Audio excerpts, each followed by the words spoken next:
everyone, welcome to the Problem Hunt, and in today's video lecture we will be discussing ionization enthalpy, electron affinity and electronegativity।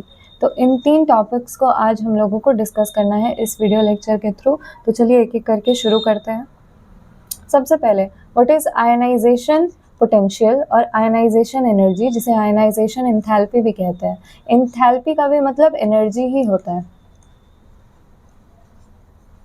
ठीक है। So what is ionization potential. Ion का मतलब आप सभी जानते हैं। Ion का मतलब जब भी किसी एटम पे प्लस या माइनस चार्ज आ जाए तो इसे आयन कहा जाता है। तो आयनाइजेशन पोटेंशियल का मतलब आयन बना देने वाली एनर्जी, ठीक है। एक बार पहले भी हमने डिस्कस किया था अपने पिछले वीडियो लेक्चर्स में। तो आयनाइजेशन का मतलब किसी भी एटम को आयन बना देना, और यहाँ पे स्पेसिफिकली पॉजिटिव आयन यानी कैटायन की बात की जा रही है। तो आयनाइजेशन एनर्जी के बारे में पढ़ते हैं। Electrons are attracted by the positively charge nucleus, यानी जो इलेक्ट्रॉन्स होते हैं किसी भी एटम में, किसी भी एटम के अंदर जो इलेक्ट्रॉन्स होते हैं वो प्रोटॉन्स के द्वारा आकर्षित किए जाते हैं, मतलब अट्रैक्ट किए जाते हैं। Some energy has to be supplied to remove the electrons from the atom. मतलब अगर आपको एटम से इलेक्ट्रॉन्स निकालने हैं तो आप ऐसे यूं ही नहीं निकाल सकते, मतलब एटम से खुद ब खुद इलेक्ट्रॉन रिलीज नहीं किए जा सकते। आपको अगर इस अट्रैक्टिव फोर्स को ओवरकम करना है तो कुछ एक्स्ट्रा अमाउंट में आपको एनर्जी देनी पड़ेगी, एनर्जी सिस्टम को सप्लाई करनी पड़ेगी। तो जब तक आप यहाँ पे एनर्जी सप्लाई नहीं करोगे तब तक इलेक्ट्रॉन्स एटम से अलग नहीं होंगे और आयन का फॉर्मेशन नहीं हो पाएगा। तो सिंपली अगर हम लोग कहें तो the energy required to remove an electron from the neutral isolated gaseous atom. अब देखिए यहाँ पे तीन वर्ड है जो मार्क करने लायक है। सबसे पहले तो न्यूट्रल, दूसरा आइसोलेटेड, तीसरा गैसियस एटम। क्या होता है न्यूट्रल? न्यूट्रल एटम मतलब कोई ऐसा एटम जिसके अंदर जितनी संख्या में प्रोटॉन्स हो उतनी ही संख्या में इलेक्ट्रॉन्स भी हो, यानी पॉजिटिव और नेगेटिव चार्ज एक दूसरे को नलिफाई कर दे, मतलब एक दूसरे के इक्वल हो, ठीक है। पॉजिटिव नेगेटिव मिलके कैंसल आउट कर दे। नेक्स्ट आइसोलेटेड का मतलब क्या होता है? आइसोलेटेड का मतलब होता है अलोन, यानी अकेला। तो कोई एक ऐसा एटम जिसके चारों तरफ कोई दूसरा एटम ना हो, ये किसी के साथ बॉन्डिंग नहीं बनाए हुए है, और तो और ये किसी फोर्स के इन्फ्लुएंस में भी नहीं है, नो फोर्स, ठीक है। इस पे किसी भी तरीके का एक्सटर्नल बाहरी फोर्स नहीं लग रहा है। तो ऐसे एटम को जो अकेला हो, जिस पे कोई तरीके का बाहरी फोर्स, बाहरी बल ना लग रहा हो, उसे आइसोलेटेड एटम कहते हैं। So coming to the definition again, the energy required to remove an electron from a neutral isolated gaseous atom and convert it into positively charged gaseous ion called ionization potential। ठीक है, मतलब उस अकेले isolated neutral atom से जब आप एक electron निकाल दोगे तो जो भी अमाउंट में आपको उसको एनर्जी सप्लाई करनी पड़ेगी। जब तक एनर्जी नहीं सप्लाई करोगे इलेक्ट्रॉन नहीं रिलीज होगा। जैसे ही आपने इस एटम को एनर्जी प्रोवाइड की, उधर इसके इलेक्ट्रॉन्स लूज कर दिए जाएंगे, यानी इधर से एनर्जी सप्लाई हुई, उधर से इलेक्ट्रॉन्स निकल जाएंगे।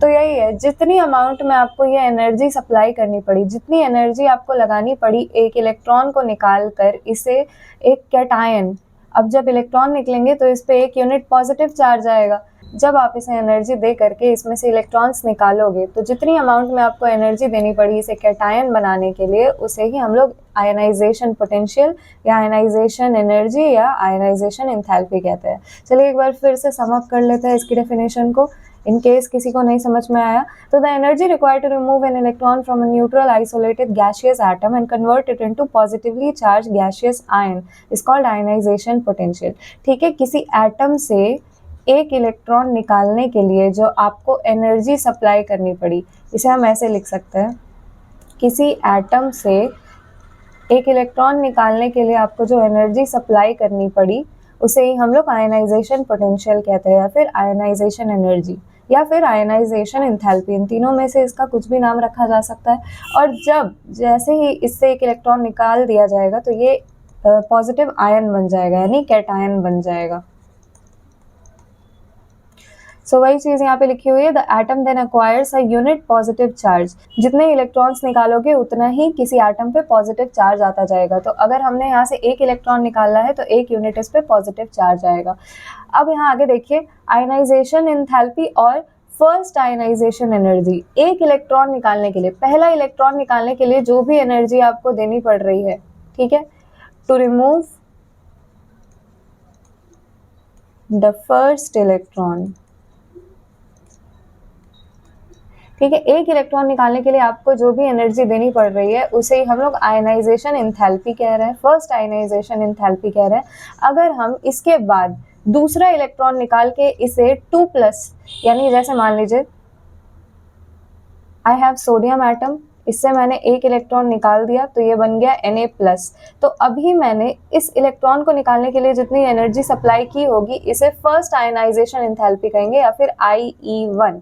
लेकिन अगर इसी Na+ से एक और इलेक्ट्रॉन निकाल दिया जाए, ठीक है, कुछ एनर्जी देके, कुछ अमाउंट में एनर्जी देके अगर और इलेक्ट्रॉन्स निकाल दिए जाए तो अब ये जो है बन जाएगा Na से Na2+, इन केस अगर बन रहा हो तो Na2+ बनाने के लिए जो मुझे दोबारा से एनर्जी देनी पड़ी उसे हम सेकेंड आयनाइजेशन एंथैल्पी यानी IE2 कहेंगे। ठीक है, इसी तरीके से सक्सेसिव यानी एक के बाद दो, दो के बाद तीन, अगर आप इलेक्ट्रॉन्स निकालना चाहो तो आयनाइजेशन एंथैल्पी का अमाउंट चेंज होगा, क्योंकि Na से, सोडियम से एक इलेक्ट्रॉन निकालना जितना इजी है उतना सेकेंड इलेक्ट्रॉन निकालना इजी नहीं होगा, क्योंकि एक इलेक्ट्रॉन निकलने के बाद सोडियम ऑलरेडी स्टेबल हो जाता है। तो हम लोग को आगे के इलेक्ट्रॉन्स निकालने के लिए इसको और भी ज़्यादा अमाउंट में एनर्जी सप्लाई करनी पड़ेगी, जो कि थोड़ा मुश्किल है। इसीलिए इसे हम सक्सेसिव आयनाइजेशन एंथैल्पीज कहते हैं या सक्सेसिव आयनाइजेशन एनर्जीज। जब एक इलेक्ट्रॉन निकाल दे उसके बाद फिर अगर हमें दूसरा इलेक्ट्रॉन निकालना हो और उस एटम पे +2 यूनिट चार्ज लाना हो तो उसके लिए हमें सेम अमाउंट में एनर्जी देना हो ऐसा ज़रूरी नहीं है। ठीक है, अगले इलेक्ट्रॉन्स को रिमूव करने के लिए हमें कुछ डिफरेंट अमाउंट में भी एनर्जी प्रोवाइड करनी पड़ सकती है। So this was all about ionization potentials. अब देखते हैं आगे। देखिए, unit ionization energy is measured in electrons volt per atom. ठीक है, हर चीज़ की यूनिट होती है, हर फिजिकल क्वांटिटी की यूनिट होती है। वैसे आयनाइजेशन एनर्जी जो है उसकी क्या यूनिट है? Electron volts per atom. ये जो इलेक्ट्रॉन वोल्ट है ना, ये एनर्जी की यूनिट है। ठीक है, इससे हम लोग एनर्जी नापते हैं। जैसे एनर्जी को जूल्स में नापा जाता है, कैलोरीज में नापा जाता है, उसी तरीके से इलेक्ट्रॉन वोल्ट्स में भी नापा जाता है। तो जो यूनिट है आयनाइजेशन एनर्जी की वो है इलेक्ट्रॉन वोल्ट्स पर एटम। इसे आप फिजिक्स में बहुत अच्छे से पढ़ोगे। और ऐसा यूनिट है किलो जूल पर मोल। किलो का मतलब होता है 10⁻³ मतलब 1000। किलो का मतलब 1000, तो 1000 जूल्स पर मोल। जूल जो है एनर्जी की यूनिट है। तो आयनाइजेशन एनर्जी जो जनरली है वो इलेक्ट्रॉन वोल्ट्स में मेजर की जाती है और जो इसकी ऐसा यूनिट है वो है किलो जूल्स पर मोल। ठीक है, यहाँ तक आपको सब सारी बातें समझ में आ रही होगी। नेक्स्ट देखते हैं, आयनाइजेशन एनर्जी डिपेंड्स ऑन। अब ये किन किन चीज़ों पे डिपेंड कर रही है, कौन से वाले एटम की आयनाइजेशन एनर्जी ज़्यादा होगी, किन की कम होगी। ठीक है, तो सबसे पहले एटॉमिक साइज एक बहुत बड़ा फैक्टर है जिस पे आयनाइजेशन एनर्जी डिपेंड करती है। ठीक है, एटॉमिक साइज पे डिपेंड कर रही है आयनाइजेशन एनर्जी। और दूसरा है न्यूक्लियर चार्ज। एक एक करके देखते हैं कि किस तरीके से आयनाइजेशन एनर्जी डिपेंड कर रही है, डिपेंडेंसी किस तरीके की है। सबसे पहले एटॉमिक साइज को अगर देखा जाए, एटॉमिक साइज मतलब एटम का रेडियस, ये कई बार हम लोग पढ़ चुके हैं। ठीक है, एटम के न्यूक्लियस के सेंटर से लेके आउटर मोस्ट शेल तक की दूरी को ही उसका साइज कहा जाता है या फिर उसका रेडियस कहा जाता है। तो ये जो एटॉमिक साइज है उस पर किस तरीके से डिपेंड कर रही है आयनाइजेशन एंथैल्पी। तो जरा देखिए, greater the atomic size lesser the attraction between nucleus and outer electron. अब आयनाइजेशन एनर्जी क्या है?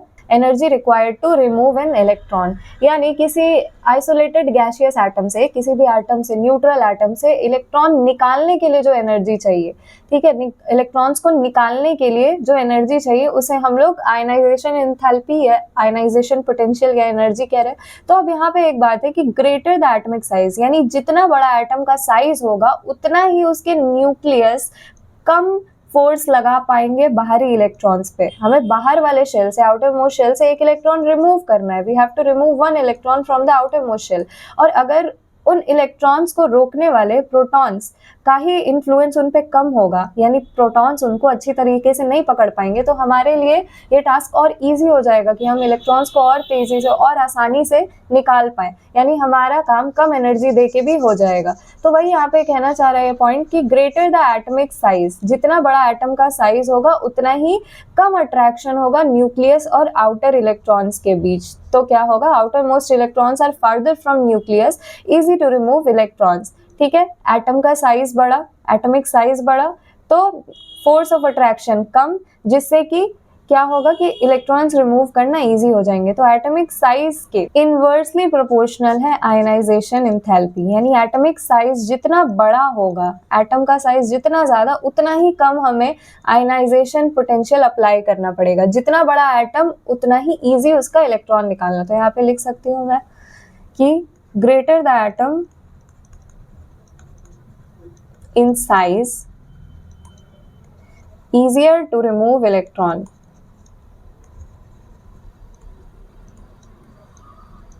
ठीक है, इसका क्या मतलब है, एटम का साइज जितना बड़ा उतना ही आसान उसका इलेक्ट्रॉन्स रिमूव करना। सो आयनाइजेशन एनर्जी डिक्रीज करेगी। ठीक है, जैसे जैसे एटॉमिक साइज डिक्रीज होगा वैसे वैसे आयनाइजेशन एनर्जी बढ़ेगी, और एटॉमिक साइज इंक्रीज होने पे, एटॉमिक साइज के बढ़ने से आयनाइजेशन एनर्जी में डिक्रीज देखने को मिलेगा।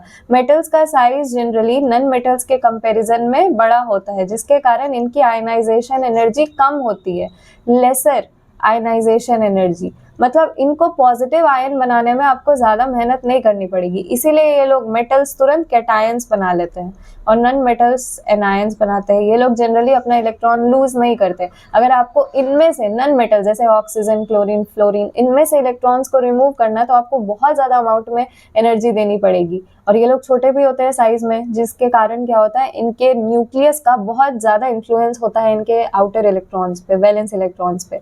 तो इनमें से इलेक्ट्रॉन रिमूव करना मुश्किल है, but in case of metals it is easier to remove electrons from their outermost shell, जिसके कारण हमें लेस अमाउंट में आयनाइजेशन पोटेंशियल या आयनाइजेशन एनर्जी प्रोवाइड करनी पड़ती है। तो आई होप आपको यहाँ तक के सारे पॉइंट समझ में आए होंगे। एटॉमिक साइज के इनवर्सली प्रोपोर्शनल है आयनाइजेशन एंथैल्पी, मतलब जितना बड़ा आपके पास एटम होगा उतना ही कम आपको आयनाइजेशन एनर्जी लगानी पड़ेगी, उतनी कम एनर्जी में आपका इलेक्ट्रॉन आपके आउटर मोस्ट शेल से रिमूव कर दिया जाएगा। बढ़ते हैं नेक्स्ट टॉपिक की तरफ, विच इज न्यूक्लियर चार्ज। सो दूसरी जो चीज है जिसपे आयनाइजेशन पोटेंशियल डिपेंड कर रहा है वो है न्यूक्लियर चार्ज। न्यूक्लियर चार्ज पे किस तरीके से, अब न्यूक्लियर चार्ज क्या होता है, कई बार मैं ये चीज बता चुकी हूँ कि न्यूक्लियस में जो प्रोटॉन्स होते हैं उनके द्वारा लगाया गया पॉजिटिव पुल या positive attraction towards the electrons of that atom, यानी आपके एटम के जो प्रोटॉन्स है वो मिलके बाहरी इलेक्ट्रॉन्स पे कितना पुल लगा रहे हैं, कितने तेजी से, कितने फोर्स से उनको खींच रहे हैं, इसे ही न्यूक्लियर चार्ज कहा जाता है। तो देखते हैं, greater the nuclear charge greater the attraction on electrons.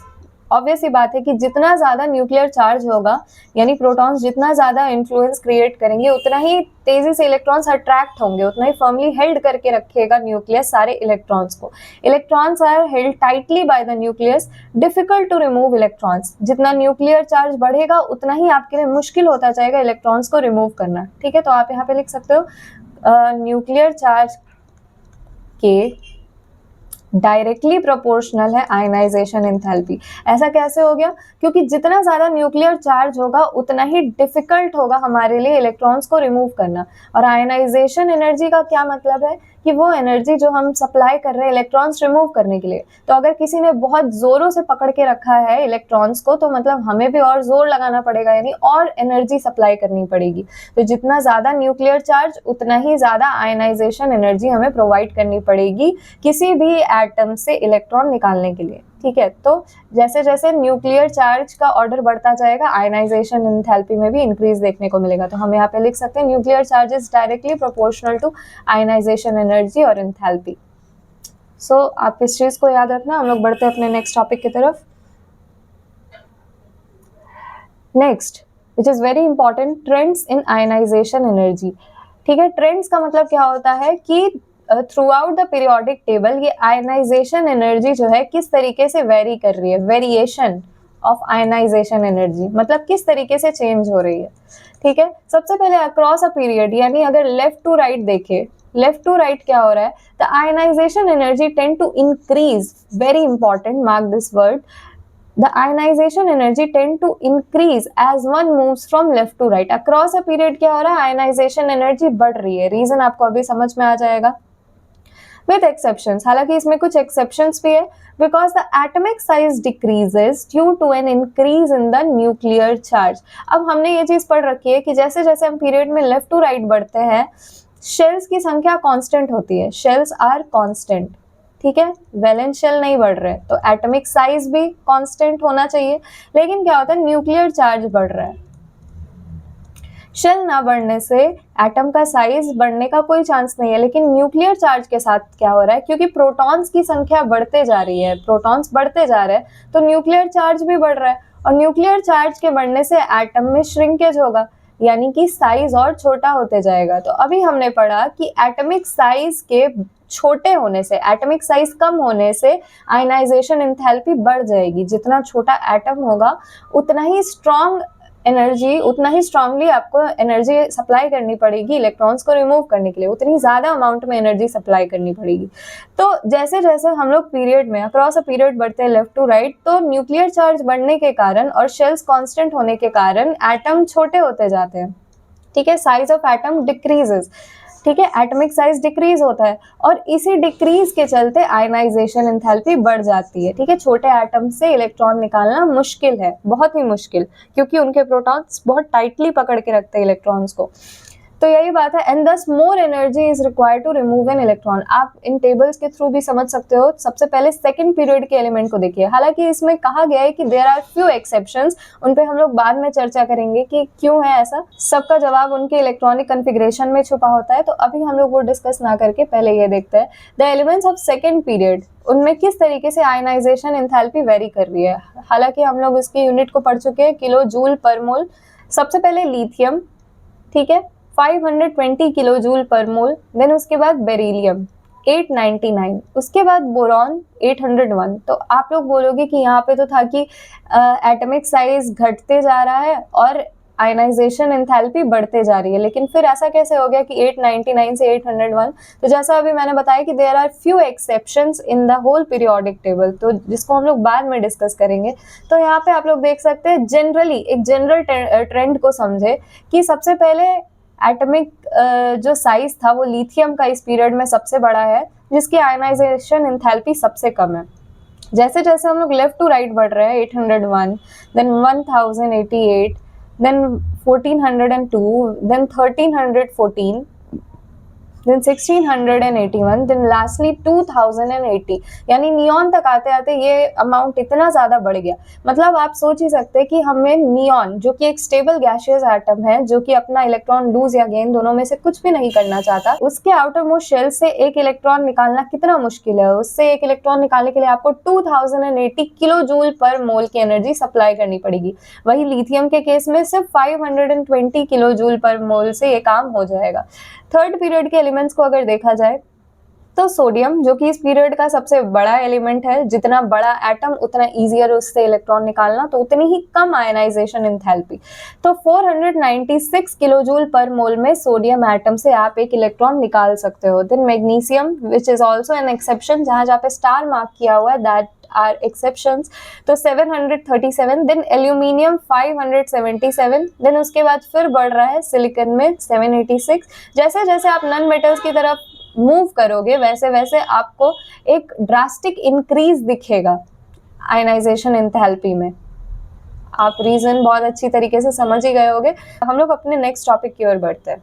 So across a period के बाद डाउन अ ग्रुप जो है throughout the periodic table, ionization potential किस तरीके से वेरी करता है ये हम यहाँ पे समझते हैं, ठीक है। There is an increase in atomic number. Atomic number से बहुत लेना देना होता है किसी भी पीरियोडिक प्रॉपर्टी को, तो हम लोग एटॉमिक नंबर को सबसे पहले कंसिडर करेंगे। There is an increase in atomic number. जैसे जैसे हम लोग डाउन द ग्रुप बढ़ते हैं, यानी पीरियोडिक टेबल में ऊपर से नीचे जाते हैं, किसी एक ग्रुप में ऊपर से नीचे जाते हैं, तो क्या होता है, एटॉमिक नंबर बढ़ता है, ठीक है। जैसे जैसे नीचे जाएंगे एटम्स का साइज और एटॉमिक नंबर बढ़ता जाएगा, ठीक है। और तो और वैलेंस शेल भी बढ़ रहे हैं। जैसे जैसे आप पीरियड वाइज नीचे बढ़ोगे तो एक एक शेल, एक्स्ट्रा शेल ऐड होता जाता है। तो nuclear charge and atomic size down the group due to the addition of extra shell. Atomic size भी नीचे जाने पे बढ़ रहा है और न्यूक्लियर चार्ज भी कुछ हद तक बढ़ रहा है, क्योंकि न्यूक्लियर चार्ज को लेना देना होता है नंबर ऑफ प्रोटॉन से। अगर एटॉमिक नंबर बढ़ेगा तो नंबर ऑफ प्रोटॉन्स भी बढ़ेंगे, क्योंकि एटॉमिक नंबर जो होता है किसी भी एटम का atomic number which is denoted by Z, वो इक्वल होता है नंबर ऑफ प्रोटॉन्स के, उस एटम में कितने प्रोटॉन्स मौजूद हैं इसके बराबर होता है। तो जितने प्रोटॉन्स बढ़ेंगे उतना ही ज्यादा प्रोटॉन्स का इन्फ्लुएंस बढ़ेगा, यानी प्रोटॉन्स उतना, जितने ज्यादा प्रोटॉन्स होंगे उतना ही ज्यादा पॉजिटिव चार्ज वो लोग अप्लाई करेंगे इलेक्ट्रॉन्स पे, तो न्यूक्लियर चार्ज बढ़ेगा। तो डाउन द ग्रुप क्या हो रहा है, एटॉमिक साइज भी बढ़ रहा है और न्यूक्लियर चार्ज भी बढ़ रहा है। लेकिन एटॉमिक साइज के कंपैरिजन में अगर न्यूक्लियर चार्ज को देखा जाए तो ये उतना ज्यादा डोमिनेटिंग फीचर नहीं है, यानी न्यूक्लियर चार्ज के बढ़ने से उतना भी ज्यादा फर्क नहीं पड़ता है जितना एटॉमिक साइज के बढ़ने से पड़ रहा है नीचे जाने पे, क्योंकि एक वैलेंस शेल बढ़ना मतलब एटम में बहुत ज्यादा साइज में बहुत ज्यादा चेंज आ जाता है, ठीक है, साइज बहुत हद तक बढ़ जाता है, ठीक है। तो जैसे जैसे साइज बढ़ेगा ये एटॉमिक साइज ओवरकम कर देता है न्यूक्लियर चार्ज के इफेक्ट को, ठीक है, effect of N increase in the nuclear charge. आप लोगों को ये पॉइंट याद रखना है, ठीक है, इसमें बिल्कुल भी कंफ्यूज नहीं होना है कि एटॉमिक साइज भी बढ़ रहा है, एटॉमिक साइज के बढ़ने से आयनाइजेशन एनर्जी डिक्रीज होती है, लेकिन न्यूक्लियर चार्ज के बढ़ने से तो आयनाइजेशन एनर्जी इंक्रीज हो रही है, और यहाँ पे नीचे जाने पे दोनों साथ में बढ़ रहे हैं, तो क्या होगा, आयनाइजेशन एनर्जी इंक्रीज होगी और डिक्रीज होगी। तो याद रखना है इस केस में आयनाइजेशन एनर्जी डिक्रीज ही होगी, क्योंकि जो एटॉमिक साइज है वो ज्यादा तेजी से बढ़ रहा है और न्यूक्लियर चार्ज थोड़ा सा कम बढ़ रहा है उसके कंपेरिजन में। तो इसीलिए यहाँ पे एक लाइन लिखी गई है, atomic size overcomes the effect of N increase in the nuclear charge, यानी न्यूक्लियर चार्ज के बढ़ने से आयनाइजेशन एनर्जी में उतना ज्यादा फर्क नहीं पड़ेगा जितना कि एटॉमिक साइज के बढ़ने से होगा, ठीक है। तो therefore the ionization energy decreases with an increase in the atomic size. So जैसे जैसे एटॉमिक साइज बढ़ेगा नीचे जाने पे आयनाइजेशन एनर्जी में डिक्रीज देखने को मिलेगा, वो आप इस टेबल को देख के समझ ही सकते हो। सबसे पहले हाइड्रोजन है which is the smallest atom, इससे इलेक्ट्रॉन निकालने के लिए आपको चाहिए 1312 किलो जूल्स ऑफ एनर्जी, जो कि बहुत ही ज्यादा है। लिथियम के लिए 520, सोडियम के लिए 498। जैसे जैसे आप लोग नीचे जा रहे हो तो आप देख रहे हो there is a decrease in ionization potential और एनर्जी, ठीक है। ग्रुप में नीचे जाने पे आयनाइजेशन पोटेंशियल घटता है, ठीक है, और अक्रॉस अ पीरियड बढ़ने पे आयनाइजेशन पोटेंशियल इंक्रीज करता है। वही आप यहाँ पे भी देख सकते हो, जैसे जैसे आप ग्रुप में नीचे जा रहे हो आयोडीन तक आते आते, आयोडीन क्योंकि एक बहुत बड़ा सा एटम है, आयोडीन का एटम काफी बड़ा होता है, तो इसके आउटर मोस्ट शेल तक न्यूक्लियर चार्ज उतना खास पहुंच नहीं पाता, जिसके कारण इसके इलेक्ट्रॉन को निकालना बाकियों के कंपैरिजन में इजी हो जाता है। तो इसीलिए जैसे जैसे हम लोग डाउन द ग्रुप बढ़ेंगे, चाहे मेटल्स हो या नॉन मेटल्स हो, आयनाइजेशन एनर्जी में डिक्रीज देखने को मिलेगा। I hope it is clear to you. बढ़ते हैं अपने नेक्स्ट टॉपिक की तरफ। नेक्स्ट यहाँ पे एक नोट करने लायक बात है, helium will have the highest ionization energy, ठीक है। आप लोग इस बात को नोट कर लेना, ये एमसीक्यू फॉर्मेट में आपसे पूछा जा सकता है कि which atom has the highest amount of ionization energy, so it is helium. Helium atom क्योंकि ये एक तो नोबल गैसेस की कैटेगरी में आता है, तो और इसका कन्फिग्रेशन, इसका ड्यूप्लेट कंप्लीट होता है, यानी इसके आउटर मोस्ट शेल में, पहले ही शेल में 2 इलेक्ट्रॉन्स जो होने चाहिए वो कंप्लीट है, तो ये काफी स्टेबल स्टेट में है, और स्टेबल लोग अपनी स्थिति को बदलना प्रेफर नहीं करते, ठीक है। जो लोग स्टेबल है वो लोग चाहते हैं कि उनकी स्थिति बनी रहे, ठीक है। तो क्या होता है कि इससे इलेक्ट्रॉन निकालना सबसे मुश्किल माना जाता है, इसके लिए आपको चाहिए 2372 kilo joules per mole of energy, जबकि दुनिया का सबसे reactive metal which is caesium, जो कि बहुत तेजी से इलेक्ट्रॉन लूज करता है, उसे सिर्फ 375 किलो जूल पर मोल एनर्जी चाहिए, ठीक है। CS यानी सीजियम, सीजियम को एक पॉजिटिव आयन बनाने के लिए CS प्लस बनाने के लिए जो एनर्जी चाहिए वो बहुत ही कम है, which is 375 kilo joule per mole. वही the ionization energy of francium is not determined correctly as it is radioactive. तो हमने पहले भी पढ़ रखा था कि हम लोग जब एक ग्रुप वाइज स्टडी करते हैं तो जो रेडियो एक्टिव एलिमेंट्स होते हैं उनको साथ में स्टडी कर पाना थोड़ा मुश्किल है, क्योंकि जो रेडियो एक्टिव एलिमेंट्स होते हैं उनकी केमिकल एंड फिजिकल प्रॉपर्टीज बाकी सारे एलिमेंट्स के कंपेरिजन में थोड़ी डिफरेंट होती है, दे आर डिफरेंट, ठीक है। डिस्टिंक्ट प्रॉपर्टीज होती है, तो उनको हम लोग इनके साथ नहीं पढ़ते। तो आयनाइजेशन एनर्जी जब हम लोग कंपेयर कर रहे हैं तो फ्रांशियम की आयनाइजेशन एंथैल्पी बहुत अच्छे से हम लोग साथ में कंपेयर नहीं कर सकते। इसकी आयनाइजेशन एंथैल्पी करेक्टली डिटरमाइंड नहीं होती क्योंकि ये रेडियो एक्टिव है, बाकियों की तरह बिहेव नहीं करता। अगर हम लोग कोई प्रोसेस फॉलो कर रहे हैं बाकी सारे एलिमेंट्स की आयनाइजेशन एंथैल्पी कैलकुलेट करने में, तो उसमें फ्रांसियम को अगर इंक्लूड किया जाए तो काफ़ी एक्यूरेट रिजल्ट नहीं मिलेंगे due to difference in properties. जैसे ये सारे एलिमेंट्स बिहेव करते हैं लाइक सोडियम, पोटासियम, कैल्शियम, वैसे फ्रांसियम और other radioactive elements behave नहीं करेंगे। ये आप लोग आगे पढ़ोगे।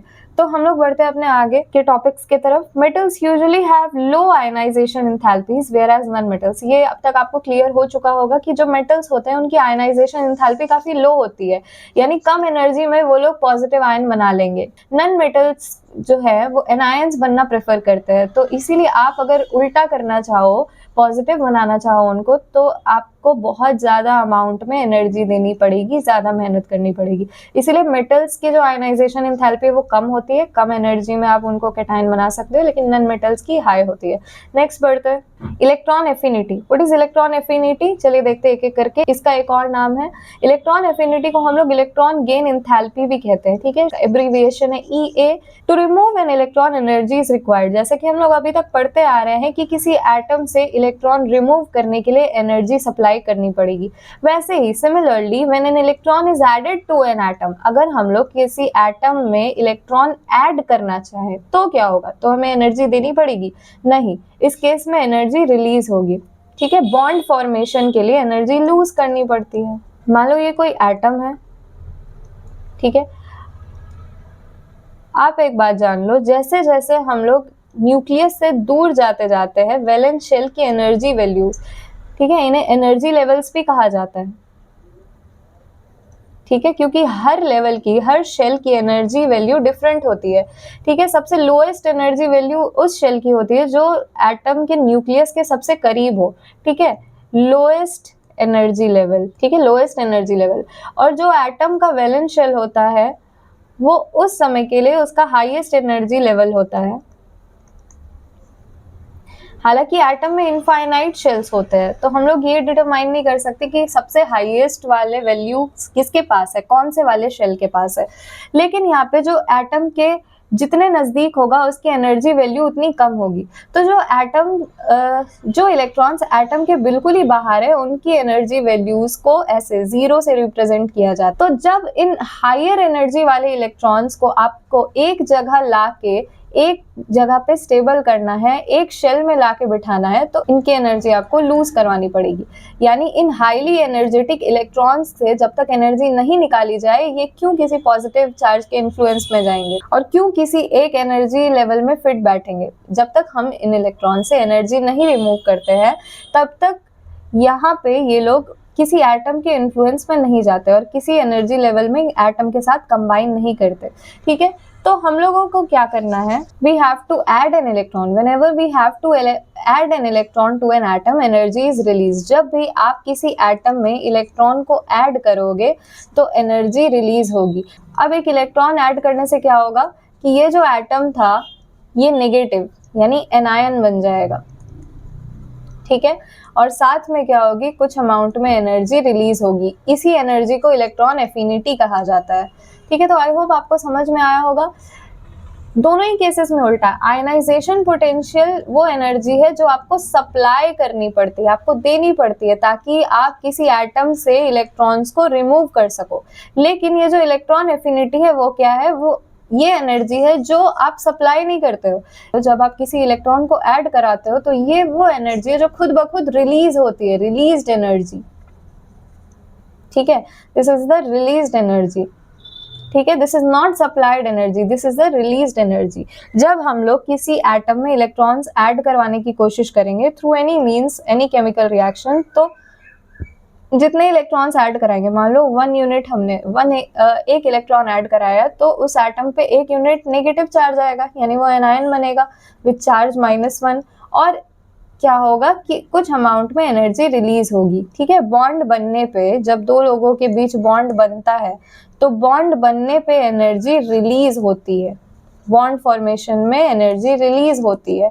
और बॉन्ड को अगर आपको ब्रेक करना है, दो लोगों के बीच ऑलरेडी बॉन्ड है, उसको आपको ब्रेक करना है, तो उस केस में आपको एनर्जी यहाँ पे सप्लाई करनी पड़ेगी। Energy has to be supplied.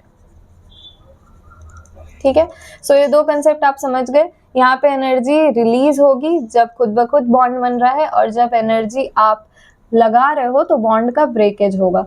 एक और बात, जब एनर्जी रिलीज हो रही है तो ये जो इलेक्ट्रॉन का एडिशन है, इसका मतलब ये एक एक्सोथर्मिक प्रक्रिया है। एक्सोथर्मिक का मतलब वैसे रिएक्शंस जिनमें एनर्जी रिलीज हो। ठीक है, और जहाँ पे हमें एनर्जी सप्लाई करनी पड़े, जैसे यहाँ पे बॉन्ड क्लीवेज के लिए एनर्जी सप्लाई करनी पड़ी, तो एक एंडोथर्मिक प्रक्रिया हो सकती है। तो आई होप आपको इलेक्ट्रॉन एफिनिटी समझ में आई होगी। अब इसके डेफिनेशन की ओर बढ़ते हैं। हालांकि ऊपर ऊपर से तो आप समझ ही गए होंगे कि ये वो एनर्जी है जो तब रिलीज होती है जब हम लोग किसी भी एटम में एक एक्स्ट्रा इलेक्ट्रॉन ऐड करते हैं। तो energy released when we add an extra electron to an atom. So देखिए यहाँ पे आपको डेफिनेशन दिख रही होगी इसकी।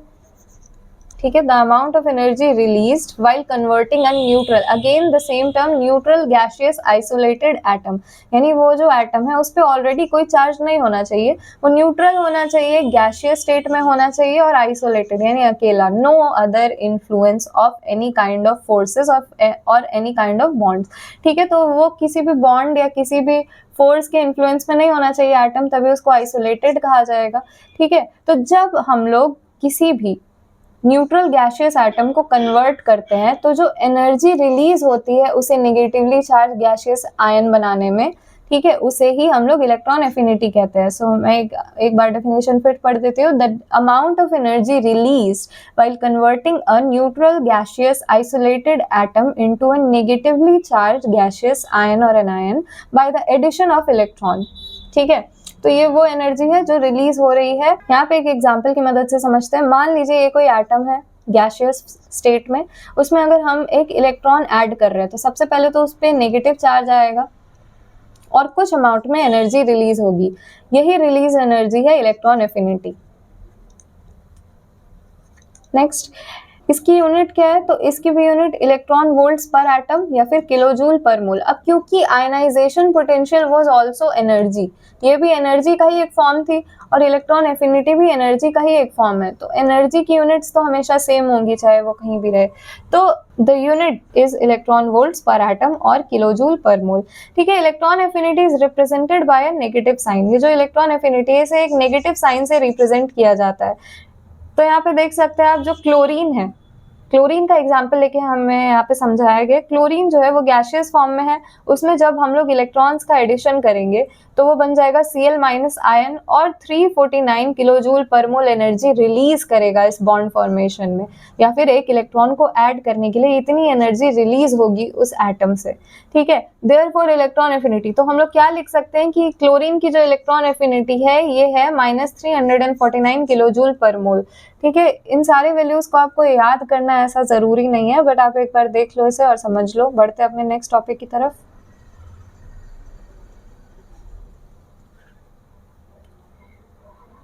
Next, electron affinity depends on. अब इलेक्ट्रॉन एफिनिटी किन किन चीजों पे डिपेंड करती है? तो सबसे पहले एटॉमिक साइज पे डिपेंड कर रही है और अगेन न्यूक्लियर चार्ज।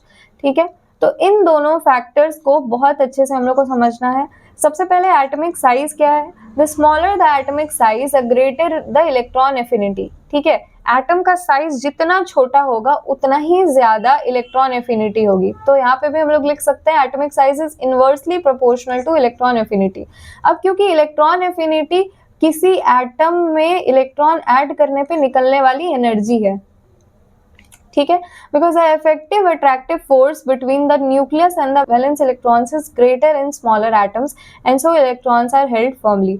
सो आप लोग यहाँ पे समझ ही गए होंगे कि जितना छोटा एटम होगा उतना ही इजीली उसमें इलेक्ट्रॉन्स हम लोग ऐड कर देते हैं, और जितना इजीली इलेक्ट्रॉन्स ऐड होंगे, ठीक है, जितना इजीली इलेक्ट्रॉन्स ऐड होंगे उतना ही ज्यादा अमाउंट में एनर्जी रिलीज होगी। higher value of electron affinity. ठीक है, again I am reading, because the effective attractive force between the nucleus and the valence electron is greater. ठीक है। अब क्योंकि छोटे एटम्स के साथ क्या है कि उनके प्रोटॉन्स जो है उनके इलेक्ट्रॉन्स को बहुत अच्छी तरीके से पकड़ के रखते हैं, तो उनमें इलेक्ट्रॉन गेन करना काफी इजी काम है, ठीक है। तो जितना इजीली इलेक्ट्रॉन्स का गेन हो जाएगा उतना ही हायर अमाउंट में इलेक्ट्रॉन एफिनिटी आपको देखने को मिलेगी। तो इसीलिए क्या होता है कि एटम का साइज जितना छोटा होगा उतना ही हायर इलेक्ट्रॉन एफिनिटी, मतलब इलेक्ट्रॉन एफिनिटी नॉन मेटल्स की ज्यादा होगी, because they can convert into anions easily, ठीक है। तो जो नॉन मेटल्स होते हैं वो लोग एनायंस में बहुत इजीली कन्वर्ट हो सकते हैं, इसलिए नॉन मेटल्स की जो इलेक्ट्रॉन एफिनिटी है वो काफी हायर होती है मेटल्स के कंपैरिजन में। आयनाइजेशन पोटेंशियल मेटल्स का ज्यादा होता है और इलेक्ट्रॉन एफिनिटी नॉन मेटल्स के लिए ज्यादा होती है। नेक्स्ट बढ़ते हैं न्यूक्लियर चार्ज की तरफ। The greater the nuclear charge, similar thing with this one, ठीक है। जितना ज्यादा न्यूक्लियर चार्ज होगा उतना ही ज्यादा electron affinity, they both are directly proportional, ठीक है। ठीक इलेक्ट्रॉन एफिनिटी का जो पैटर्न है वो आयनाइजेशन पोटेंशियल की ही तरह है। तो जितना ज्यादा न्यूक्लियर चार्ज होगा उतना ही प्रोटॉन्स अच्छे से इलेक्ट्रॉन्स को हेल्ड करके रखेंगे और उतना ही ज्यादा अमाउंट में एनर्जी रिलीज होगी। आप एक चीज नोटिस कर रहे होगे कि यहाँ पे जो नेगेटिव साइन है वो क्यों है भाई? क्योंकि हमारा एटम हमारे लिए सिस्टम है, जहां पे ये सारा ऑपरेशन हो रहा है वही सिस्टम है, और एटम को छोड़ के द होल यूनिवर्स, जो पूरा यूनिवर्स है वो हमारे लिए सराउंडिंग है, ठीक है।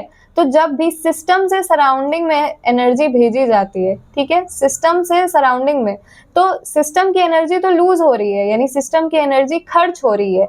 तो सिस्टम से जब भी एनर्जी निकलेगी, बाहर जाएगी, ठीक है, सिस्टम आप अपना घर समझ लो, तो इस घर से जब भी एनर्जी बाहर रिलीज होगी तो कम होगी ना एनर्जी, सिस्टम की एनर्जी डाउन होगी, कम होगी, जिसके कारण नेगेटिव साइन लगता है। Negative sign, the negative sign shows loss of energy from the system,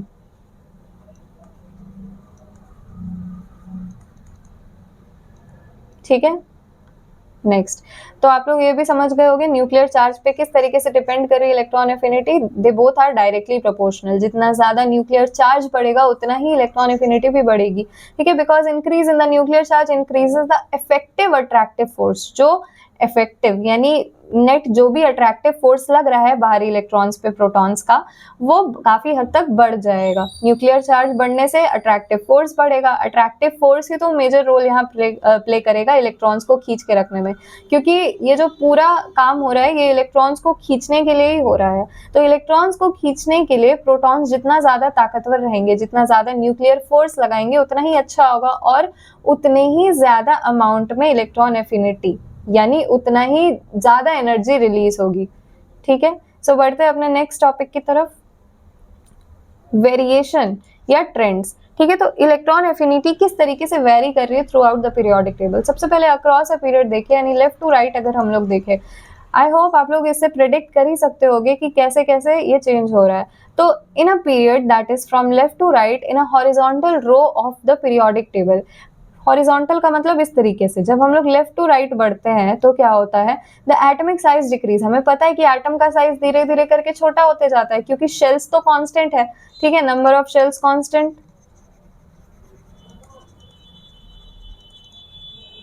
और न्यूक्लियर चार्ज इज इंक्रीजिंग, जिसके कारण क्या होता है, एटॉमिक साइज डिक्रीज हो रहा है।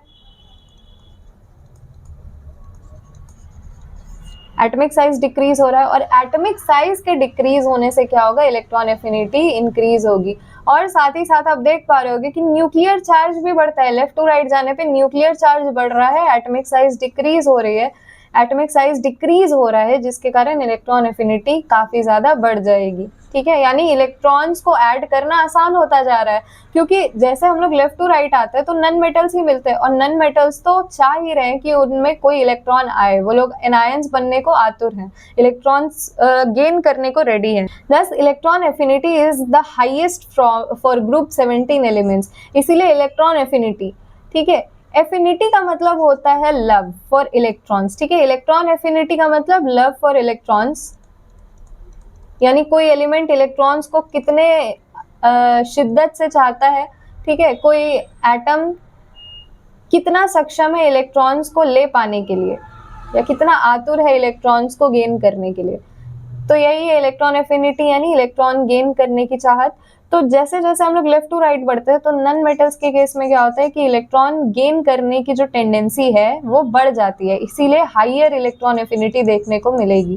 ठीक है, तो देख पा रहे होगे आप लोग, हाइड्रोजन के लिए -72.8, ठीक है।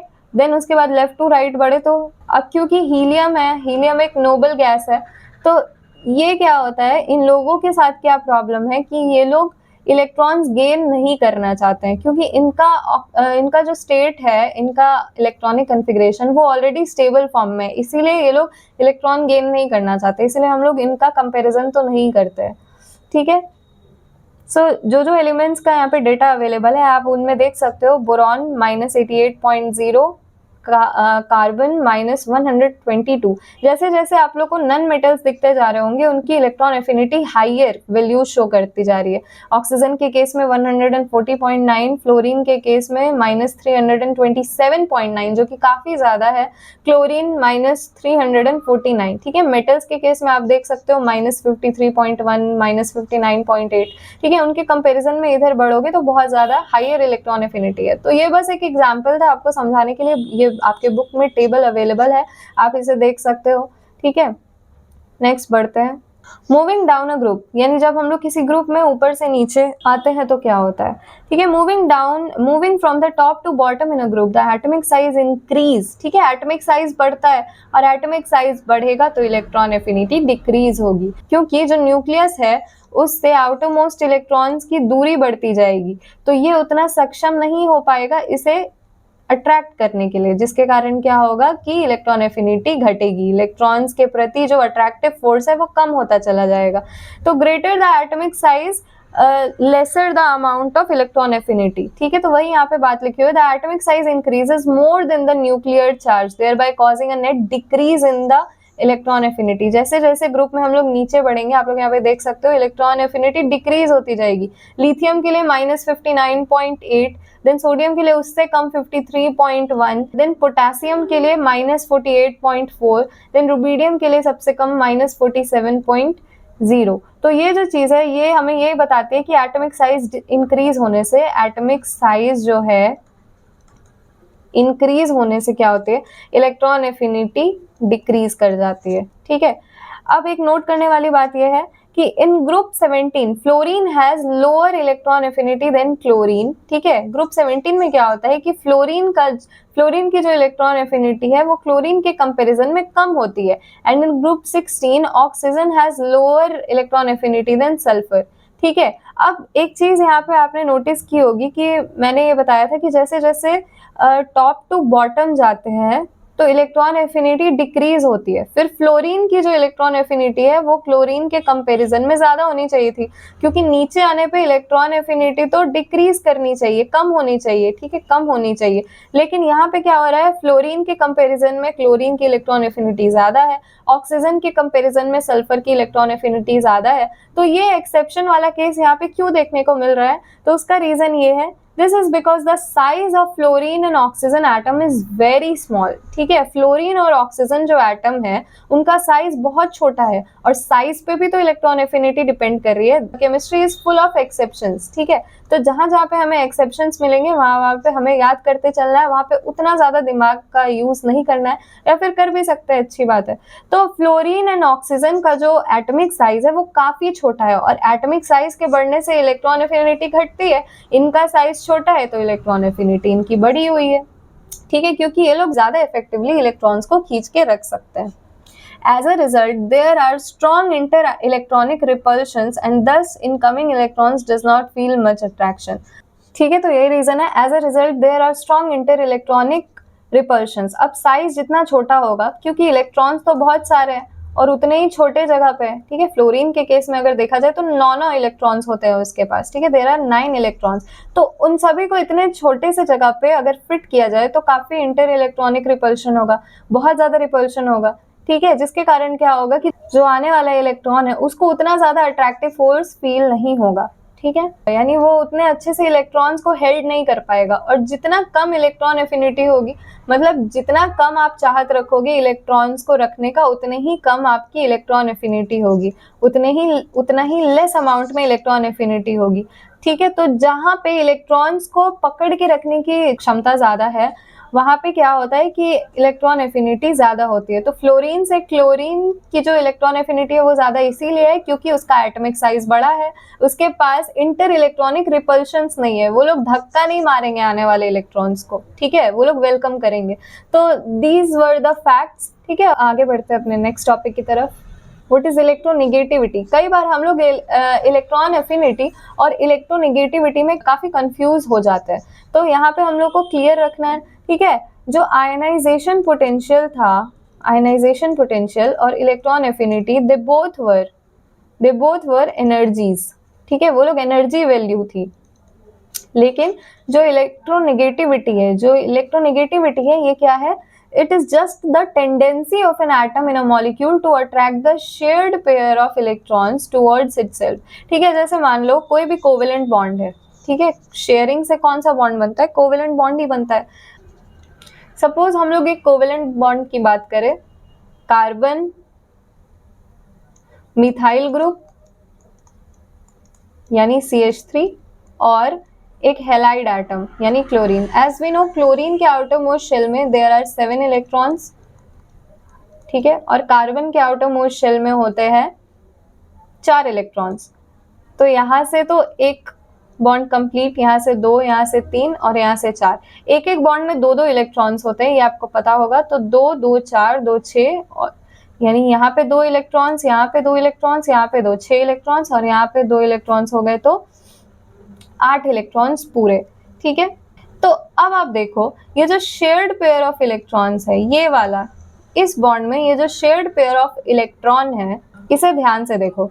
क्या ये शेयर्ड पेयर ऑफ इलेक्ट्रॉन उतना ही शिफ्टेड कार्बन की तरफ रहेगा जितना ये क्लोरीन की तरफ है? तो आंसर इज नो। ये इलेक्ट्रॉन जिस भी फॉर्म में हो, क्लाउड के फॉर्म में हो या फिर जिस भी फॉर्म में हो, ये पूरा का पूरा इलेक्ट्रॉन क्लाउड क्लोरीन की तरफ ज्यादा शिफ्टेड होगा। यानी ये दोनों इलेक्ट्रॉन्स ऐसा फील करेंगे कि ये लोग क्लोरीन के ज्यादा नजदीक हैं। ऐसा इसीलिए होता है क्योंकि यहाँ पे इलेक्ट्रोनेगेटिविटी का डिफरेंस है। Now what is electronegativity? Electronegativity वो टेंडेंसी है, वो क्षमता है कि कौन इलेक्ट्रॉन्स को कितना ज्यादा खींच के हेल्ड करके रख सकता है। ठीक है, किसके पास ज्यादा अट्रैक्टिव फोर्स है इलेक्ट्रॉन्स के लिए, कौन इलेक्ट्रॉन्स के लिए ज्यादा वेलकमिंग है। तो ये कोई एनर्जी नहीं है, किसी तरीके की एनर्जी नहीं है, ये बस एक कंपेरिजन है, ये कंपेयर करता है द टेंडेंसी। ठीक है, टेंडेंसी यानी प्रवृत्ति, the tendency of an atom in a molecule to attract the shared pair of electrons. यानी जो भी 2 इलेक्ट्रॉन है एक पेयर में शेयर किए हुए, वो कौन से एटम की तरफ ज्यादा टिल्टेड है, अट्रैक्टेड है। ठीक है, तो कोई एटम कितना अच्छे से, कितने ज्यादा या कितने कम अमाउंट में इन शेयर्ड पेयर ऑफ इलेक्ट्रॉन्स को अपनी ओर खींचता है, ठीक है, इन शेयर्ड पेयर ऑफ इलेक्ट्रॉन को अपनी तरफ टिल्ट करके रखता है, इसे हम लोग इलेक्ट्रोनेगेटिविटी कहते हैं। तो आई होप आपको ये समझ में आया होगा, नहीं आया तो बार बार रिपीट करके देखो। ठीक है, the tendency of an atom in a molecule to attract the shared pair. ठीक है, इसे कौन कितना अपनी तरफ खींच के रख सकता है। Suppose this is element A, this is element B. तो अगर ये वाला इलेक्ट्रॉन क्लाउड, इन दोनों के बीच एक एक इलेक्ट्रॉन की शेयरिंग है, तो अगर ये वाला इलेक्ट्रॉन क्लाउड बी की तरफ ज्यादा शिफ्टेड है तो हम कहेंगे कि बी की इलेक्ट्रोनेगेटिविटी ज्यादा है। ठीक है, इलेक्ट्रोनेगेटिविटी को याद रखने का सिंपल तरीका है इलेक्ट्रॉन गेन करके नेगेटिव होना। ठीक है, इलेक्ट्रॉन्स गेन करके नेगेटिव बन जाना। ठीक है, ये आप याद रखो, कौन कितना अच्छे से इलेक्ट्रॉन गेन करके नेगेटिव बन जाता है, कौन कितने तेजी से इलेक्ट्रॉन गेन करके नेगेटिव चार्ज एक्वायर कर लेता है, दिस इज कॉल्ड इलेक्ट्रोनेगेटिविटी। ठीक है, अब क्या है, क्योंकि ये कोई एनर्जी नहीं है, कोई फिजिकल क्वांटिटी नहीं है, तो क्या है electronegativity? It is a dimensionless property. ठीक है, कोई डायमेंशन यूनिट नहीं होती है इसकी, since it is only a tendency. बस ये बताता है कि अच्छा कौन कितना ज्यादा अट्रैक्टिव नेचर रखता है इलेक्ट्रॉन्स के प्रति। It indicates the net result of tendencies of different elements to attract bond forming electron pair. यानी इलेक्ट्रॉन पेयर जो कि बॉन्ड फॉर्मेशन में हिस्सा ले रहे हैं, यानी जो बॉन्ड बना रहे हैं, वो किन एलिमेंट्स के द्वारा कितनी हद तक अट्रैक्ट किए जाते हैं, इसे ही उनकी इलेक्ट्रोनेगेटिविटी कहा जाता है, इसी क्षमता को उनकी इलेक्ट्रोनेगेटिविटी कहा जाता है। द मोस्ट वाइडली, अब इसको नापे कैसे? भाई हर चीज को नापने के लिए हमें कोई ना कोई स्केल चाहिए होता है, ठीक है। जैसे हम लोगों के पास लेंथ नापने के लिए मीटर स्केल है, सेंटीमीटर स्केल है, किलोमीटर है, इंचेस है, फुट है। वैसे ही जो हम लोग इलेक्ट्रोनेगेटिविटी को नाप सके उसके लिए हमारे पास पॉलिंग स्केल है, ठीक है। द मोस्ट वाइडली यूज, ऐसे तो बहुत सारे स्केल्स होते हैं किसी भी चीज को नापने के लिए, लेकिन the most widely use scale was devised by Linus Pauling, ठीक है। लाइनस पॉलिंग के द्वारा 1932 में इलेक्ट्रोनेगेटिविटी का मेजरमेंट करने के लिए एक स्केल बनाया गया था, ठीक है, जिसमें हाईएस्ट वैल्यू जो है फ्लोरीन की होती है which is 4.0 and lowest value caesium की जो कि है 0.7। अब क्योंकि इलेक्ट्रॉन गेन करके नेगेटिव होना है, ये नन मेटल्स को शोभा देता है, ठीक है, तो नन मेटल्स की ही इलेक्ट्रोनेगेटिविटी सबसे ज्यादा होगी। Metals are electropositive, they lose electrons, ठीक है। इलेक्ट्रॉन गेन करना ये मेटल्स का काम नहीं, नन मेटल्स का काम है, इसीलिए हाईएस्ट वैल्यू फ्लोरीन की है, ठीक है। This is the most electronegative non metal और सबसे ज्यादा हाईएस्ट इलेक्ट्रॉन एफिनिटी वाला नन मेटल क्लोरीन, ठीक है। तो आई होप आपको ये सारी चीजें बहुत अच्छे से समझ में आई होंगी। बढ़ते अपने नेक्स्ट टॉपिक की तरफ, ठीक है। अब इलेक्ट्रोनेगेटिविटी किस पे डिपेंड करिए? Same those two things, size of the atom यानी एटॉमिक साइज और न्यूक्लियर चार्ज पे डिपेंड कर रही है, ठीक है। तो एटॉमिक साइज पे किस तरीके से डिपेंड कर रही है? Greater the atomic size lesser the electronegativity, यानी इसके इनवर्सली प्रोपोर्शनल है इलेक्ट्रोनेगेटिविटी। जितना ज्यादा एटम का साइज होगा उतना ही कम इलेक्ट्रोनेगेटिविटी होगी, ठीक है। एटम का साइज जितना बड़ा होगा इलेक्ट्रोनेगेटिविटी उतनी ही कम होगी, ठीक है। ऐसा क्यों हो रहा है ये आपको अगर मैं बार बार समझाऊं तो आप बोर हो सकते हो, लेकिन फिर भी अगर किन्हीं को नहीं समझ में आया इन केस तो आप समझ लो कि एटम का साइज बढ़ने से क्या होता है, जो न्यूक्लियस है उससे दूरी बढ़ते जाती है। बढ़ते जाने से क्या होता है कि ये जो बाहरी इलेक्ट्रॉन्स होंगे इन पे प्रोटॉन्स को पुल लगाना यानी प्रोटॉन्स को खींच पाना थोड़ा मुश्किल होता जाएगा, जिसके कारण ये इलेक्ट्रॉन्स हेल्ड करके रखने में, इलेक्ट्रॉन्स होल्ड करके रखने में ये वाला प्रोटॉन या ये न्यूक्लियस काफी सक्षम नहीं माना जाएगा। अब जो इलेक्ट्रॉन गेन ना कर पाए और नेगेटिव ना हो पाए उसकी इलेक्ट्रोनेगेटिविटी कम, ठीक है। तो गेन कब कर पाएगा? जब प्रोटॉन्स खींचेंगे, प्रोटॉन्स के ही तो चलते इलेक्ट्रॉन्स बंधे हुए हैं इस एटम में। तो जितना ज्यादा साइज होगा एटम का उतना ही प्रोटॉन से दूरी बढ़ेगी और इलेक्ट्रोनेगेटिविटी कम होती जाएगी, ठीक है। रीजन वही है, electrons are further from nucleus, ठीक है, दूर होंगे तो less attraction. Next, nuclear charge के साथ कैसे डिपेंडेंसी है? तो greater the nuclear charge greater electronegativity, means direct relation. अगर न्यूक्लियर चार्ज बढ़ाते जाओगे तो इलेक्ट्रोनेगेटिविटी भी बढ़ते जाएगी। लगभग सारी प्रॉपर्टीज एक दूसरे से काफी सिमिलैरिटीज रख रही हैं इन पैटर्न्स में, ठीक है। एटॉमिक साइज के सारे ही इनवर्सली प्रोपोर्शनल है और न्यूक्लियर चार्ज के सभी डायरेक्टली प्रोपोर्शनल। तो जितना ज्यादा न्यूक्लियर चार्ज उतना अच्छे से इलेक्ट्रॉन्स अट्रैक्ट करेंगे और इलेक्ट्रोनेगेटिविटी उतनी ही ज्यादा। रीजन क्या है? Strong attraction of electrons. I hope आपको ये भी समझ में आया होगा। धीरे धीरे हम लोग चैप्टर की एंड की ओर बढ़ रहे हैं, तो अगर आपको कोई भी डाउट हो चैप्टर के रिगार्डिंग तो आप कमेंट करके पूछ सकते हो। नेक्स्ट है ट्रेंड्स इन इलेक्ट्रोनेगेटिविटी। अब किस तरीके से वैरी कर रही है? This is also very simple. Across a period क्या हो रहा है? इलेक्ट्रोनेगेटिविटी इंक्रीज होगी, ठीक है। पीरियड में लेफ्ट टू राइट बढ़ने पे इलेक्ट्रोनेगेटिविटी इंक्रीज होगी, क्योंकि हम लोग मेटल्स से किसकी ओर बढ़ते जा रहे हैं? नन मेटल्स की ओर बढ़ते जा रहे हैं। तो non metals are more electronegative, यानी वही इलेक्ट्रॉन गेन करके नेगेटिव होना पसंद करते हैं, ठीक है। बहुत सारे रीजन है इसके। न्यूक्लियर चार्ज बढ़ता है, न्यूक्लियर चार्ज बढ़ने से इलेक्ट्रॉन्स के प्रति अट्रैक्टिव फोर्स बढ़ेगा। एटॉमिक साइज घटता है, एटम छोटे होते जाते हैं, तो एटम छोटा होगा तो प्रोटॉन का और इन्फ्लुएंस दूर दूर तक फैलेगा, ठीक है। एटम का साइज बड़ा होगा तो प्रोटॉन्स का इन्फ्लुएंस कम ही रह जाएगा, वो बहुत दूर तक इलेक्ट्रॉन्स को नहीं अट्रैक्ट कर पाएंगे। एग्जाम्पल क्या है? लिथियम से फ्लोरीन तक जो है इलेक्ट्रोनेगेटिविटी हाईली इंक्रीज होती है, ठीक है। जैसे जैसे हम लोग पीरियड वाइज बढ़ते हैं ऐसे ऐसे, ठीक है। लिथियम, फिर बेरिलियम, देन इधर बोरॉन, देन कार्बन, फिर नाइट्रोजन, देन ऑक्सीजन, फिर फ्लोरीन। तो बहुत ज्यादा हद तक इलेक्ट्रोनेगेटिविटी इंक्रीज होती जाती है। वही अगर डाउन द ग्रुप देखा जाए तो इलेक्ट्रोनेगेटिविटी डिक्रीज होगी, क्योंकि डाउन द ग्रुप क्या हो रहा है? साइज में ड्रास्टिक चेंज आ रहा है, साइज में ड्रास्टिक इंक्रीज आ रहा है, साइज अचानक से बढ़ रहा है। एटॉमिक साइज बढ़ता है एक्स्ट्रा शेल्स के बढ़ने से, तो शील्डिंग इफेक्ट या फिर जो न्यूक्लियर चार्ज है, nuclear charge and shielding effect. Shielding effect में आपको समझा दूं, 2 मिनट लगेंगे। देखो शील्डिंग इफेक्ट क्या होती है? मान लो ये कोई एटम है, इसमें जितने भी संख्या में प्रोटॉन्स होंगे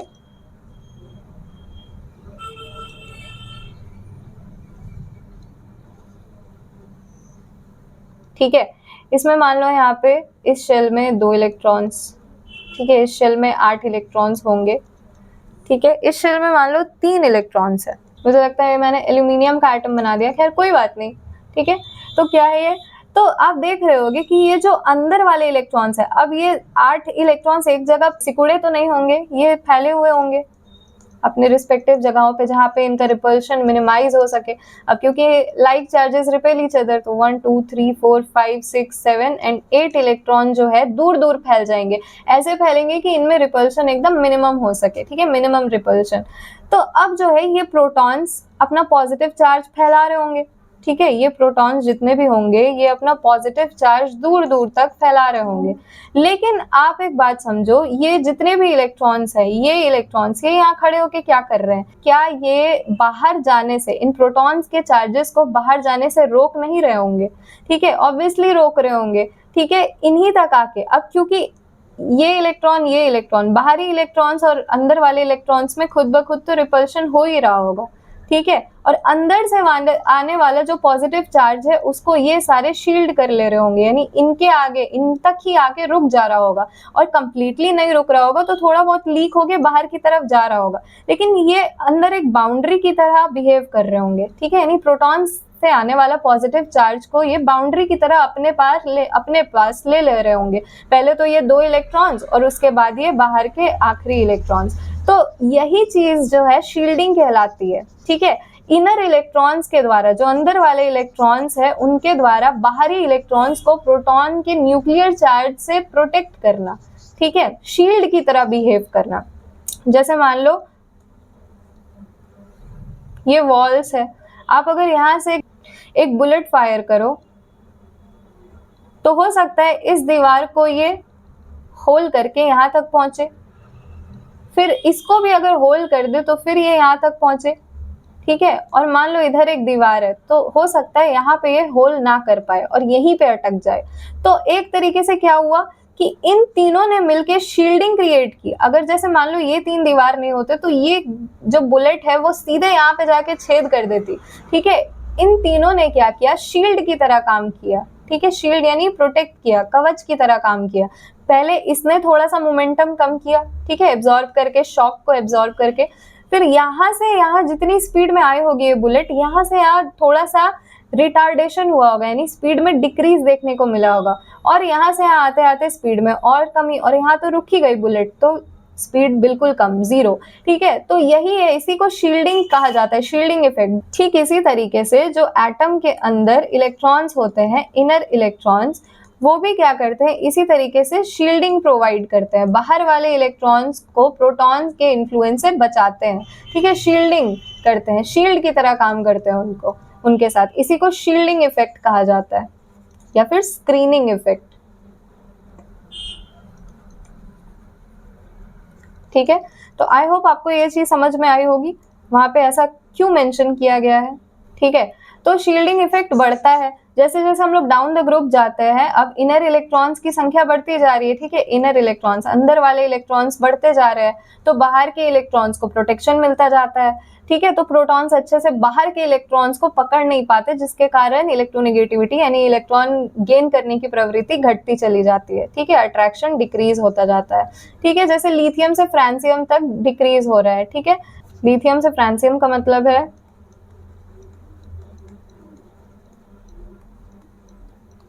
तो जैसे जैसे आप ऊपर से नीचे आते हो तो लिथियम से फ्रांसियम तक आने में इलेक्ट्रोनेगेटिविटी ड्रास्टिकली डिक्रीज हो जाती है, ठीक है, डिक्रीज। ऐसा क्यों हुआ आप समझ ही गए। चलो बढ़ते हैं अपने नेक्स्ट टॉपिक की तरफ। नोट करने वाली बात है, generally metals have lower electronegativity. Obvious सी बात है, metals are not able to gain electrons on their own. जब तक आप मेटल्स पे जोर जबरदस्ती ना करो, हायर अमाउंट में एनर्जी सप्लाई ना करो, तब तक वो इलेक्ट्रॉन्स गेन नहीं करेंगे। तो मेटल्स की जो इलेक्ट्रोनेगेटिविटी है वो लोअर होती है। इलेक्ट्रोनेगेटिविटी का मतलब इलेक्ट्रॉन्स गेन करने की क्षमता, तो वो इलेक्ट्रॉन्स गेन नहीं कर सकते as compare to non metals. Thus metals are electropositive, यानी वो लोग इलेक्ट्रॉन लूज करके पॉजिटिव बन जाते हैं, ठीक है, और नॉन मेटल्स आर इलेक्ट्रोनेगेटिव। ये पॉइंट आपको याद रखना है, सिंपल भी है। The elements of second period differ in properties from the respective group. देखो जो सेकेंड पीरियड के एलिमेंट्स है ना, जैसे लिथियम, सोडियम, तो लिथियम की जो प्रॉपर्टी है वो सोडियम के कंपैरिजन में थोड़ी अलग होती है, ठीक है, अपने ही ग्रुप वालों से थोड़ी अलग होती है सेकंड पीरियड के एलिमेंट्स की प्रॉपर्टी, ठीक है। जैसे नेक्स्ट है बेरिलियम, मैग्नीशियम, तो बेरिलियम के कंपैरिजन में मैग्नीशियम की प्रॉपर्टी थोड़ी सी डिफरेंट होगी, तो ये लोग अपने ही ग्रुप वालों से थोड़ी सी डिफरेंट प्रॉपर्टी रखते हैं। This is due to small size of atom and their high electronegativity. क्यों? क्योंकि इनका साइज छोटा होता है, ठीक है, जैसे जैसे नीचे जाएंगे वैसे वैसे साइज बढ़ेगा, तो इनका साइज, लिथियम का साइज सोडियम के कंपैरिजन में छोटा होगा, ठीक है। तो साइज में डिफरेंस आने के कारण थोड़ा सा इलेक्ट्रोनेगेटिविटी में भी डिफरेंस देखने को मिल जाता है। छोटा साइज होगा तो इलेक्ट्रोनेगेटिविटी ज्यादा होगी और बड़ा साइज होगा तो इलेक्ट्रोनेगेटिविटी कम। स्टिल इन लोगों की इलेक्ट्रोनेगेटिविटी नॉन मेटल्स की तरह नहीं होगी, बट आपस में काफी डिफरेंस होगा। अब एक चीज हम लोग यहाँ पे पढ़ सकते हैं, diagonal relationship. What is diagonal relationship? तो द एलिमेंट्स, डायगोनल का मतलब होता है ऐसे तिरछा, टेढ़ा, टिल्टेड, ठीक है। The elements of the second period show resemblance in the properties with elements of the next group of the third period. देखिए जो सेकेंड पीरियड के एलिमेंट है ये वाले लिथियम, बेरिलियम, बोरॉन, कार्बन, ठीक है, तो ये लोग क्या करते हैं, अपने ग्रुप वालों के साथ सिमिलर प्रॉपर्टी ना दिखा के अपने ग्रुप वालों के नेक्स्ट, अपने नीचे वाले पीरियड के नेक्स्ट वाले एलिमेंट से सिमिलर प्रॉपर्टीज दिखाते हैं। जैसे लिथियम सोडियम के साथ प्रॉपर्टीज में रिजेम्बलेंस यानी सिमिलैरिटी नहीं शो करेगा, बल्कि मैग्नीशियम के साथ, ठीक है। ऐसा इसलिए क्योंकि जैसे जैसे ऊपर से नीचे आते हैं तो साइज घटता है और लेफ्ट टू राइट जाते हैं तो साइज घटता है, तो इसका भी साइज छोटा और इसका भी साइज छोटा, जिसके कारण इनकी इलेक्ट्रोनेगेटिव प्रॉपर्टीज में सिमिलैरिटी देखने को मिल सकती है, ठीक है। Due to very less electronegativity difference, इनका इलेक्ट्रोनेगेटिविटी में डिफरेंस बहुत कम होता है, ठीक है, मतलब डेसिमल्स में या फिर कुछ डिजिट्स में डिफरेंस होगा, ठीक है। तो लिथियम एंड मैग्नीशियम आपस में काफी इलेक्ट्रोनेगेटिविटी वैल्यू में सिमिलैरिटी शो करते हैं, यानी इनका इलेक्ट्रोनेगेटिविटी वैल्यू लगभग सेम है। बेरिलियम एंड एल्यूमिनियम भी काफी हद तक सिमिलर है। बोरॉन एंड सिलिकॉन, यानी ये जो तिरछे तिरछे वाले एलिमेंट्स है इनकी प्रॉपर्टीज में सिमिलैरिटी होना, ठीक है, इसी को डायगोनल रिलेशनशिप कहा जाता है और इन एलिमेंट्स को ब्रिज एलिमेंट्स भी कहते हैं। आई होप आपको ये चीज समझ में आई होगी। बढ़ते अपने नेक्स्ट टॉपिक की तरफ।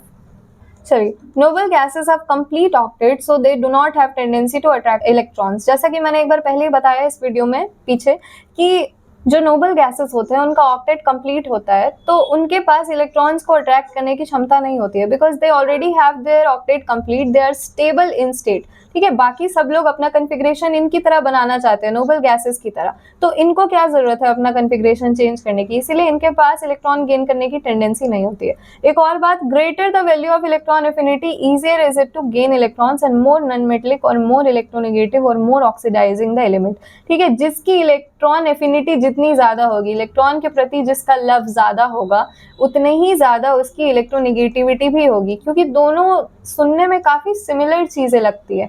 ये है इलेक्ट्रॉन गेन करने पे रिलीज होने वाली एनर्जी। जितना तेजी से कोई एलिमेंट इलेक्ट्रॉन गेन करेगा उतनी ही ज्यादा एनर्जी रिलीज होगी, और ये है इलेक्ट्रॉन गेन करने की क्षमता कि कौन कितना तेजी से इलेक्ट्रॉन गेन कर सकता है। तो जो जितना तेजी से इलेक्ट्रॉन गेन करेगा वो उतनी ही ज्यादा एनर्जी रिलीज करेगा। So they both are closely related but there is a precise difference कि ये एक एनर्जी वैल्यू है जो इलेक्ट्रॉन गेन करने पे रिलीज होती है, और ये एक टेंडेंसी है, क्षमता है जो बताती है कि इलेक्ट्रॉन कौन कितने तेजी से और कौन कितने धीमे गेन कर सकता है। तो इन दोनों में आपको कंफ्यूज नहीं होना है। और तो और जो जिसकी इलेक्ट्रोनेगेटिविटी वैल्यू या इलेक्ट्रॉन एफिनिटी जितनी ज्यादा होगी वो उतना ही ज्यादा नॉन मेटेलिक माना जाएगा कैरेक्टर वाइज, और वो उतना ही स्ट्रॉन्ग ऑक्सीडाइजिंग एजेंट भी होगा। ऑक्सीडाइजिंग एजेंट का मतलब आई होप आप लोग समझते होंगे, ठीक है, जो दूसरों को ऑक्सीडाइज करे और खुद रिड्यूस हो जाए, ठीक है।